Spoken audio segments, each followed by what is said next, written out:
energy and air pollution will be one of the top 5 issues for the general election. We talk about Putin being in control. He's not really. It's the various factions under him, and it suits them to have him at the front. If you're trying to save for a house deposit and you'd have to save up some crazy amount of money, how on earth are you going to do that if a pint is £7? There's certain key things that we want from India and there's certain key things that they want from us. You're listening to Bloomberg UK Politics. I'm Yuan Potts. And I'm Stephen Carroll. Welcome to the programme. Believe it or not, it's been a whole year since Rishi Sunak won the Conservative Party leadership race. I don't like anniversaries like this because it always makes me think about what have I achieved in the past year. And I don't really think very much. I haven't learned anything. But your life wasn't as chaotic as UK politics was 12 months ago. Thank you for thinking that. Take that as something positive. I mean, when you think about it, at this point last year, by the time Rishi Sunak almost became Prime Minister technically from tomorrow, it really had been quite a couple of months. Yeah, 49 days, the premiership of Liz Truss. Goodness, that was a period, wasn't it? And of course, that disastrous mini-budget, virtually all of which was quite quickly reversed, and in some cases actually kind of they went in the other direction, particularly on certain tax rates. But I think since then, politics has been a lot more stable, hasn't it? I don't know would you say it's been boring? I mean, I think it's been boring in parts, hasn't it, compared to what we've got used to? Well, that's it. I mean, have we just been conditioned by everything that's happened in the past, I suppose, almost 10 years of British politics, and how many prime ministers they've been, and all of the chaos around Brexit, and, you know, Boris Johnson running government in a country the way the country's never seen before, and all of those changes, I feel like what we're perhaps returning to is ordinary politics. Yeah, I mean, it's been an incredibly unsettled period, isn't it? I think probably, you know, dating back to Brexit obviously is the key event, but that election in 2017 was really exceptional. The only one I can think of in the last few decades where seats went in both directions. Labour won a load of seats off the Tories and the Tories won a load of seats off Labour. And that never normally happens. Normally the tide goes in one direction. So it was a really weird election. And I think that must have been a sort of convulsion from Brexit. So it's a long period, isn't it, of unsettled political weather. And I think it is just sort of going back to normal, isn't it? And I guess it hasn't been an easy year for lots of people, but it has been much calmer. It does feel like we have been on an extremely long road to a general election, though. I mean, the runway started a year ago, I mean, essentially, and we're still on it, and we're about halfway through it, if current expectations are to be believed. Yeah, I mean, it feels like we talking about a general election. I think we were talking about it last summer, and we were saying, it must be a general election within 18 months. And I don't know if that's just because we're so involved with all this stuff and we constantly think about politics and elections. Possibly it's that. I don't know if our listeners are talking about general elections, but it does feel that it's getting a bit more like football managers, where the talk of changes very quickly, and American politics as well, where the talk is always of the next election. I mean, as soon as you've gone through one election, you've got the next to look forward to. I wonder how much, though, it reminds you of the mid-90s and the end of the last Tory government, because it did feel like that all we heard about in those years running up to the 97 election was defection after defection after defection from the Tory party. Yeah, there are definitely echoes of the major government. Of course, you know, there were the massive by-election wins for both Labour and the Lib Dems, which we're seeing again. We haven't had too many defections yet, have we? And there were certainly defections back in the 90s. Yeah, and you're right. And there was talk about the election, the 97 election, coming quite a long way off. But I feel like the major government really kind of fell apart right at the beginning, didn't it? It was after Black Wednesday, which was quite early in the term. And then, of course, he had a very slim majority, which very quickly got whittled away. Yeah, and I mean, look, if you think about where the polling is now, it's not that different for the Conservative Party, bad as it was and bad as it sort of remains. I was looking at the YouGov polling about how well Rishi Sunak is doing as Prime Minister. Last year, 28% of people said he was doing well. Now it's 25%. Ouch. As opposed to those who thought he was doing badly. Last year it was 28%. Now it's 65%. Yeah, that's pretty nasty, isn't it? I mean, I think if one's to put an optimistic spin on this, you know, midterm governments are often miles behind in the polls. And of course, Margaret Thatcher, in I think all three of her terms, certainly at least two of them, for most of the time, the polling said she was highly unpopular, and she did go on to win 3 elections. Now, that's not my prediction that the Tories are going to go on to win the election, but I think we have to take midterm polls with a little bit of a pinch of salt. Yeah, indeed. Well, look, I mean, if we think about the economy, that was the main focus and what essentially brought Rishi Sunak to power a year ago, and things are looking a bit different now. Yeah, those 5 key priorities: to halve inflation from 10 to 5%. I think we're going to see a big drop in inflation next month. That's because the big energy spike last year will drop out of the figures. So he looks like he could just about make the inflation target. Some of the other ones are looking a bit more tricky. Growing the economy, it hasn't grown a great deal over the past year. Making sure the national debt is falling, that seems to be rising so far. And NHS waiting lists, well, they have not fallen over this year. Of course, the government does point to the strike action from doctors and nurses. Well, if you move from thinking about the past and fast forward to today, the latest figures on jobs showing the number of people in work dropped in the 3 months to the end of August. In fact, because of a drop in the previous 3 months, it's actually now the longest run of job losses the UK has seen since the depths of the pandemic. Our Europe economist Ana Andrade is here with us for more. Anna, great to have you with us. What is the big picture emerging then from these latest figures on employment? Good morning. So this was the second release of the jobs market data. We had the first one coming last week, and that essentially confirmed that the jobs market is cooling, not only because wage pressures have clearly turned the corner, and that was evident in two different measures of pay growth, but also because the number of added jobs continued to fall. Now, what you had in this release was kind of a confirmation of that story. The jobs market is cooling, and that was it essentially. And there have been some quite big changes to the way that the ONS calculate these figures, hasn't there? Can you just explain what's going on with that? Yeah, so that kind of adds a layer of complexity to the whole issue. Essentially, the ONS has been struggling with a low response rate to the LFS, to the Labour Force Survey, for a while. This has been a structural problem. And it does seem that, they saw something in this month's release that, didn't meet their quality checks, and so they didn't publish an unemployment rate based on the LFS. So what they did essentially was use data from other sources, including the payroll data and also the claimant account, and essentially just provide a new picture for August based on that data. What happens, though, is that, that kind of the only takeaway we can take from today's data is that the unemployment rate held steady between July in the 3 months to July and the 3 months to August.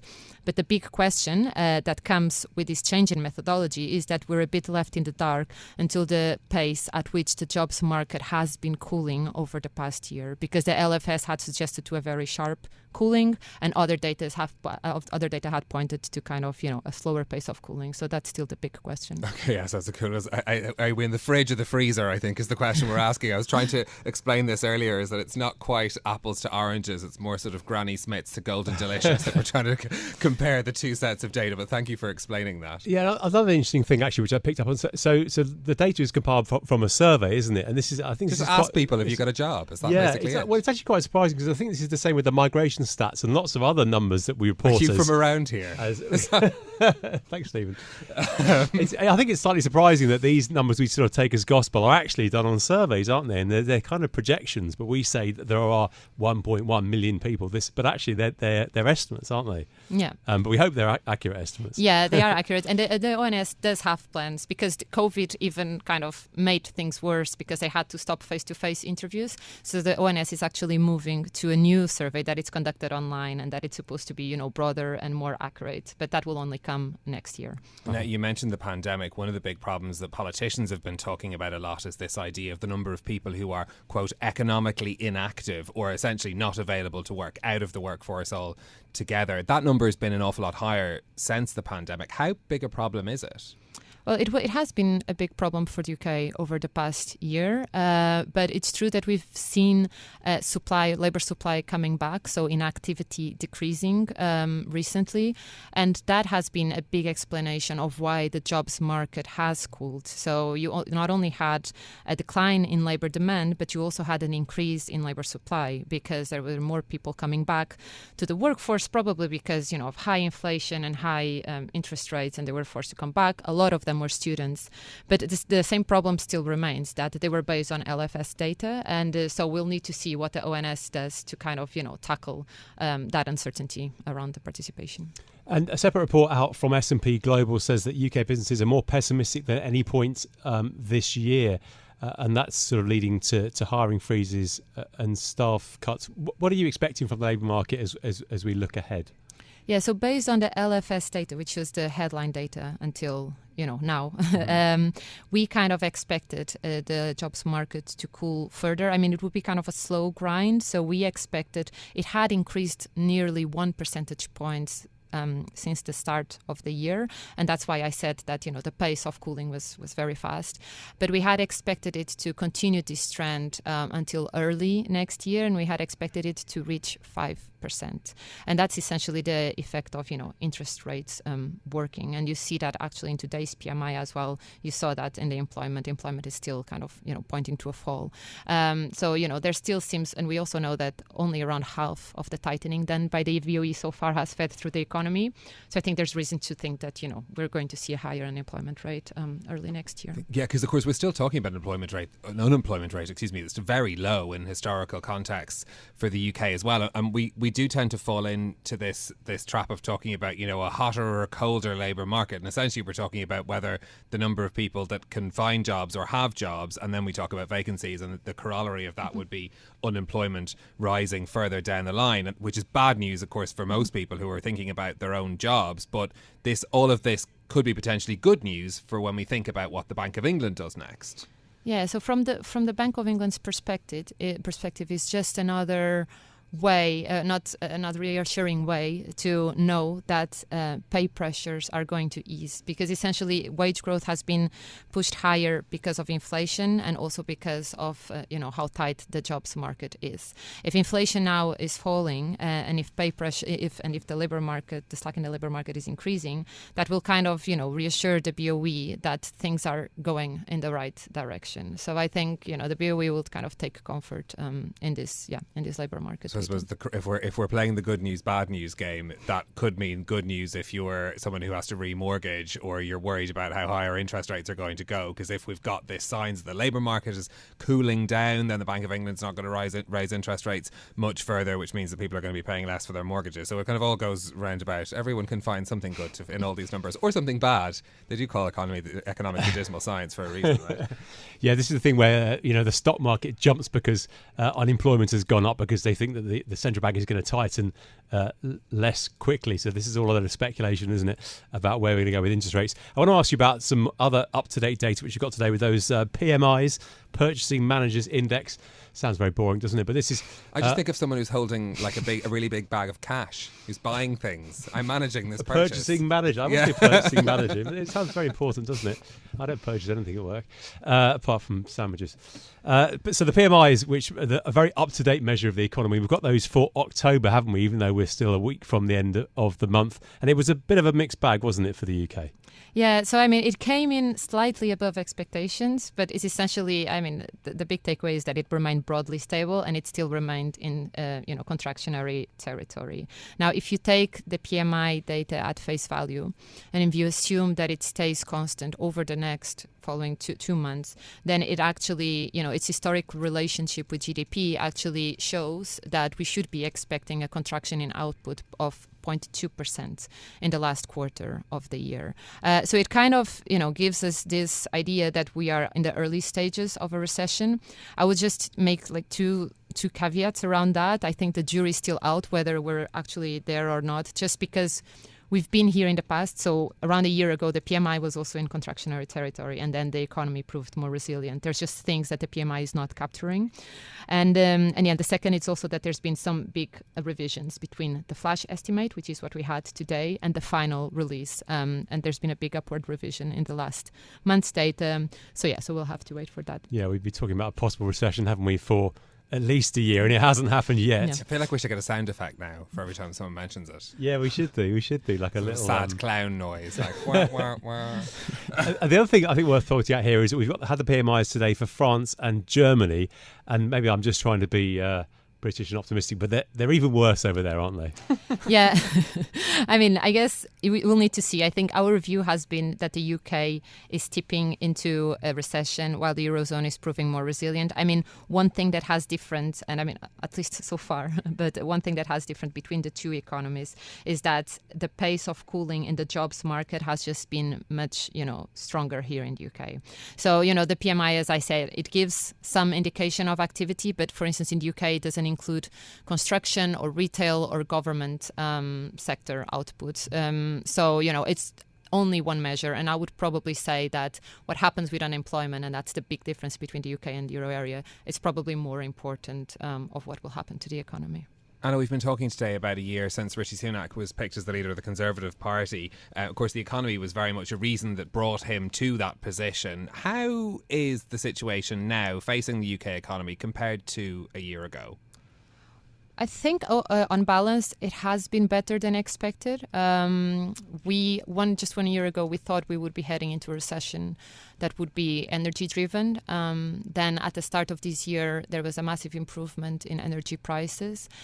So overall, and there's also the labor market also proved much resilient than what we were expecting. So overall, the economy has muddled through, and I guess we avoid a recession, and I guess that's the positive news. The other positive news is also that Prime Minister Rishi Sunak might be able to meet his his inflation goal. So we expect inflation to fall below 5% by the end of the year. So it's good news looking backwards. I think the problem is that things are about to get worse, and that the time of it will be bad for someone that's seeking re-election. That's all going so well, and then all of it just pulled the rug out at the end. Economists, we're going to end on a positive note. No, it's not happening. Thank you so much for that. That's really interesting stuff from Ana Andrade, our Europe economist. And meanwhile, the boss of British Gas's parent company Centrica is warning of more tough times ahead for households. He's told Bloomberg that he fears the worst is still to come and people struggling to pay their energy bills. He's been speaking to our energy reporter Priscila Azevedo Rocha, who joins us now with more details. Priscila, Chris O'Shea's comments about how households are dealing with energy prices really quite worrying. What did he have to tell you? Hi, thank you for having me. So yes, his comments were quite worrying.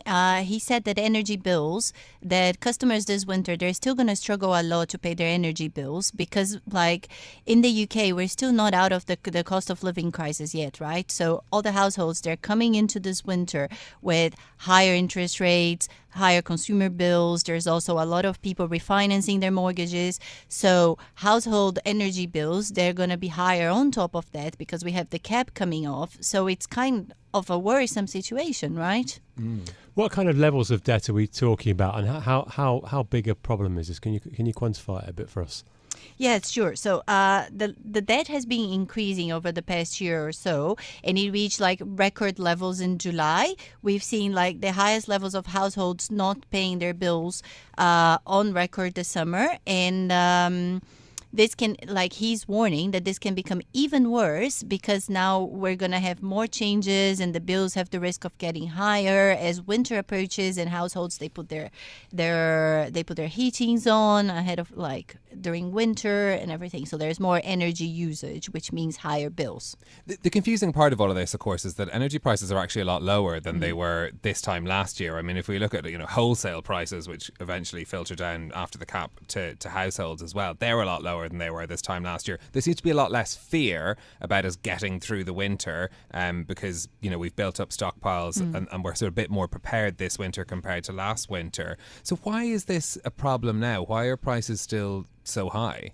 Prices are still so high because Europe itself, not only the UK, they're rebuilding their energy matrix right after they stopped relying on Russia for pipeline supplies of gas. So right now it's like you have a situation where you had cheap, reliable source, not so much for the UK because the UK never relied that much on Russian gas, but it's a supply and demand situation. You have less suppliers in the market, you have more competition for fuel, and you have the sensitivity that prices move a lot because of the risk of potential dislocations of supply.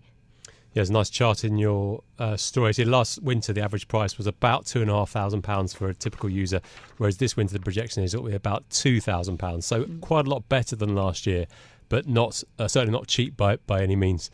I want to ask you about another interesting story you've written, which is about this report commissioned by Centrica about the long queue, and it's a very, very long queue, isn't it, for renewable projects waiting to get connected to the power grid. Just explain what the problem is here, because it's quite a big issue, isn't it, for the national supply? It is a big issue, and that's because since the invasion of Ukraine, or even before that, with the government's plans for net zero by 2050, there was this urge to build more renewables. But as every time when you have an urge to do something and there's a lot of impetus into doing something, the infrastructure doesn't necessarily walk hand in hand. So you have projects. Projects don't take 1 year to be built or 2 years. They take 10 years. So you have a deadline and you have to achieve. But at the same time, you have a grid that is strained. So the more and more people trying to get into this, the more and more this queue grows and more it delays the process. So it's the effect of wanting to do something, but at the same time, the infrastructure is not there. Because I think from what I know about it, the grid is very much designed for how we used to generate power, which was burning a load of coal, particularly in Yorkshire and the East Midlands, and bringing the power down that way. But of course, a lot of the renewables are off the coast, so they're sort of, it's all in the wrong place. your lines are in the wrong place to put them all together. What's the kind of bigger impact of that, though? Apart from the fact that these projects can't get online, surely it's going to make it more difficult to attract more investment. Yes, that's true. It will get more difficult to attract investment because investors, they want certainty, right? They want to get into a project and fund the project knowing that this project is going to be done. So that means that there's a lot of wasted capacity as well. So let's say this report is arguing there are some projects, they're ready to go, they're ready to be connected to the grid, but they can't. And they can't exactly because there are other ones in the queue ahead of them that got there first, but they're not as ready as they would be to provide electricity, if that makes any sense. Yeah, so this is a pretty big problem, isn't it? So we may have all these plans for renewables, the funding may be in place, the companies may be happy to do it, but if they can't get connected to the grid, then the whole thing's not going to happen. Yes, and that's exactly what Krizushi was telling us. Like, there needs to be some change coming from the regulators on how they approach this. And I was going to ask you about that, actually. Ofgem are in charge of all of this. Are they trying to do anything about it? They said they will say something about it in November. So November 12 is the date that we're all looking forward to see what is going to be out of this, if there's going to be any changes in how the system works. So I think that was the intention with this report, right? To the head of the Ofgem's decision to say, look, the situation is not looking good. We as Centrica, we have those projects, we're ready to go, but it's delaying our connection to the system. What can you as government do to help us to speed up this thing, which is in the interest of everyone? This surely isn't just a problem in the UK as well. How are other countries dealing with the strains on the grid and trying to get these new renewable projects connected? Absolutely. It's not a problem in the UK. It's a problem all over the world because it's a matter of changing a system that you have in place for generations, for years, and even centuries in the case of the UK, into something new, right? So if you're starting from scratch, it might be easier. So you just build infrastructure. But in places like Germany, where they have been reliant on pipeline gas for a long time from Russia, they're facing similar problems because they need to rebuild the infrastructure. But I think regulation in the UK is very different from regulation in the EU, so they're addressing this in different ways. It's such an interesting thing to think about because there's been such a political push to try and get more money into this sector, and you sort of forget, if you're not thinking about it very carefully, about the architecture that has to come behind it and the big changes that have to be made. I mean, is there sort of any indication as to how quickly this problem could be fixed? There's no indication in terms of timing, but it can be fixed in terms of taking different approaches on who's ready to be connected to the grid. And it's a matter of engineering. If you think about it, you can't build a building in one day, right? It's something that requires a lot of planning, a lot of effort. And you want to achieve something, you need to maximize the resources you have at the moment and perhaps change the processes that you have in place. They might not be fitted for change. And this is also controversial, isn't it, in a lot of places, because like building HS2, although thankfully not on that kind of scale of difficulty, putting power lines across the country is not popular, is it, in a lot of people's backyards? And of course, you can put them around the sea, but that's much more expensive, isn't it? So it is. There's also a problem of land usage, of not in my backyard, which are all very common things that we've seen throughout, like developing in the UK throughout the years. So you have this challenge because you have to deliver green renewable energy, but at the same time, you have to change the way things are settled, like they're set up to be. You have to change the engineering and how they look. Priscilla, you have some more reporting coming up on this story, which include a trip in a helicopter. Give us a sneak preview of what we can expect. Yes, that's right. So last Friday I went to Centrica's offshore gas field in Morecambe, and where they are working on developing a carbon capture system there as well, alongside gas exploration. So we're going to have a story on this explaining how it works, which will involve like a lot of color of this bumpy helicopter ride on a very, very wet Friday here in the UK. Was it cold? It was very cold. It was in the middle of the Irish Sea. Not the middle, like about 27 kilometers off the coast. But the rain was just a rain show. Oh, no. Nice views, though? Lovely views. and this was off the coast of Blackpool. Yes. And Blackpool is pretty cold at this time of year, never mind 20 miles off the coast. Yes, but it was a great experience. It's really nice to actually see how the work in engineering is actually being done and talk to the people working there. And they even said to me, look, it's October. Imagine how cold it gets here, like in December and January. Yeah, I bet. You timed your trip well. We look forward to hearing more and reading more from you on this story as well. Priscila Azevedo Rocha, thanks so much for joining us with those details. That is it from us for today. If you like the programme, don't forget to subscribe and give it 5 stars so other people can find it on Apple Podcasts, Spotify or wherever you listen. Our audio engineer today was Mariful Hussain. I'm Yuan Potts. And I'm Stephen Carroll. We'll be back with more tomorrow. This is Bloomberg. Bloomberg UK Politics. Listen weekdays at noon on DAB Digital Radio in London.